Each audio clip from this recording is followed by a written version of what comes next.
A hospital in Tokyo noticed something strange in early 2014.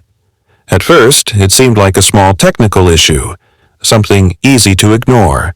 Every hospital has minor glitches, especially at night, but this one kept repeating.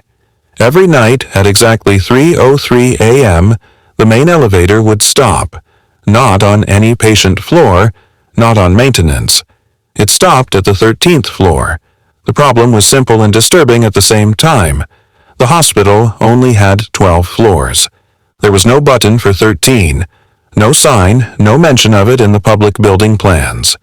In Japan, hospitals often avoid the number altogether. Yet the elevator system logs showed the same entry every night. Stop registered. Floor 13, 3:03 a.m. Engineers were called in to investigate. They checked the software, the wiring, the control panels, even the emergency override systems. Everything was normal. There were no faults, no manual inputs, and no sign of hacking or malfunction. The elevator was working exactly as designed. Administrators assumed it was a data error and planned to reset the system. But before they could, nurses on the night shift began to talk.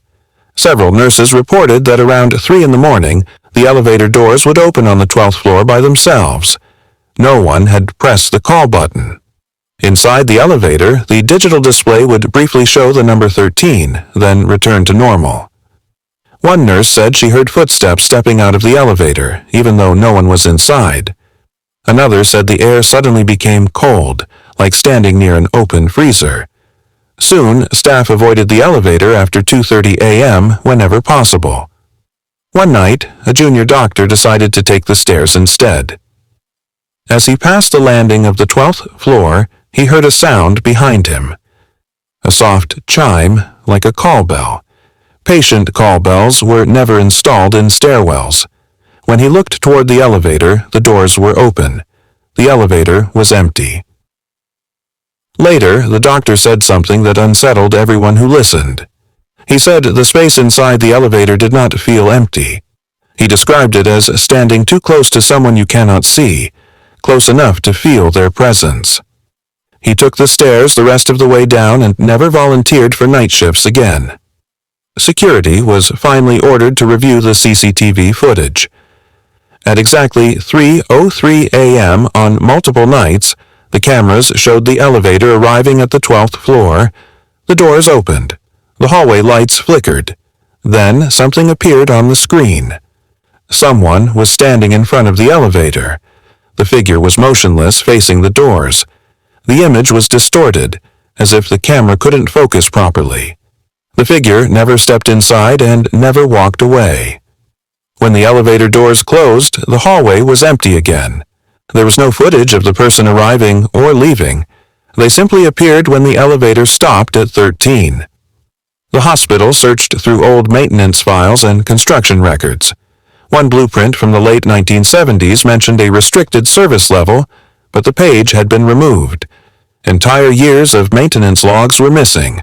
A retired administrator was contacted. He refused to speak on the phone but sent a single message.